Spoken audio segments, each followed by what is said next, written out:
my name is Shauna Matney from Reimagine Your Normal. Today we're going to continue the talk about nutrition and learning more information about nutrition. Today we're going to talk about fruit. So it's no secret that fruit is good for you. But what exactly does good for you mean, right? So I have been becoming the queen of research and I wanted to find out more what exactly it means, why exactly we should eat fruit, and what exactly it does for us. So this is what I found out. So I'm doing some research and I just keep finding more and more of this stuff that just keeps telling me, like, what does this one say? It keeps telling me that fruits provide nutrients that are vital for your health and maintenance of your body. Like, what the heck does that mean? It helps reduce the risk of chronic diseases, but like, how does it do that? And which ones are better? Like, should I just eat bananas all day? Should I eat some weird kind of fruit like kiwi? Like, what I mean, you know? Right, and yesterday, or the video before about vegetables, if you watched that, we talked about the fibrous cellulose and how the fiber helps lower cholesterol by grabbing all that toxins and stuff in your intestines. Well, fiber is in fruit as well, so we can get it in our fruit also. So, but the interesting thing about the fiber is more whole or contained in the actual fruit. So it's best to eat the actual fruit. A lot of times when you juice the fruit or you put it in like a smoothie, it breaks down those fibers and you're kind of losing the benefit of the awesome stuff that the fiber does for cholesterol. You're losing that in the smoothie.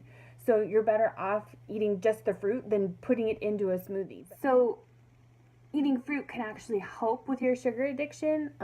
It just changes it. And if you eat a lot of sugar, if you are like, you eat like 6 Snickers bars a day while eating a tub of ice cream, like, fruits aren't going to taste all that great to you because your tongue is so saturated with the fake sugar that fruit isn't going to taste that sweet. But if you start gradually switching over and just kind of like moving it, like instead of maybe having a pint of ice cream, like make the frozen fruit ice cream things where you can mix up, I think it's like 2 frozen bananas and some frozen strawberries and some almond milk and some ice, and put that in like a Ninja blender, because those are like amazing for ripping up ice cubes and frozen fruit and stuff. It depends on what you're trying to do with your fruit. That's really how all food works.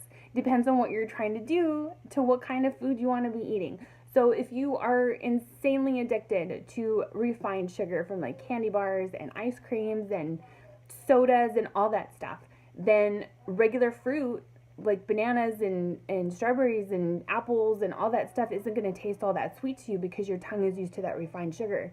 So if you need to switch over to the smoothies and stuff, even though it's going to break down the fiber, that's okay, because what you're trying to do is switch from the refined sugar over to the natural sugar from the fruit, which is okay. It's okay to do that. And then once you kind of get away from the more refined sugar and you're eating more and more fruits, then you can break it down to actually eating like a banana or an apple, where you're getting the benefits of the fiber.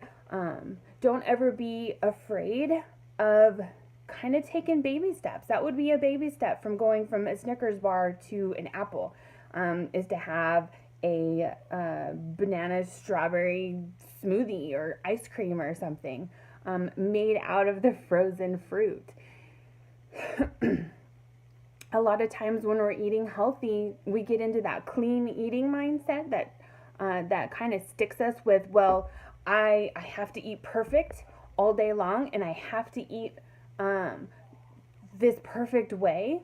Like I said with the fruit, if you don't eat the fruit whole, it breaks down the fiber. But that's not to say that that drinking a smoothie is bad. It's not. It depends on what you're trying to do. If you're trying to get the fiber for good gut health, out of the fruit, then putting it in a smoothie is not the way that you want to go. But if you're trying to get away from refined sugar by switching it up into actual fruit, then smoothie is a great way to kind of get your foot in the door. So it depends on what you're doing with the fruit. Okay, so we're gonna go through a couple of fruits and what specifically they do. The blueberries are supposed to be really good for you because they help reduce the amount of fat tissue that your body creates, something to do with the antioxidants that are in them. All right, so apples. We've all heard that saying that an apple away keeps the doctor away. And the reason I guess that they say that is that apples have pectin in it, which is a type of fiber, which has heart healthy benefits. And it also has antioxidants in it. Okay, so apples have a high level of flavonoid antioxidants in them. And I did not know what flavonoids were. So I went and looked it up, and all I could really find is that they are plentiful in plants. But I guess the high amount of them in apples actually helps with asthma, which is kind of neat. All right, so a quick note about antioxidants. They are these little powerful things that come in fruits and vegetables that help protect your body against free radicals. And free radicals are those nasty things that encourage cancer. So tangerines can actually help cancer-proof your body if you eat the peel.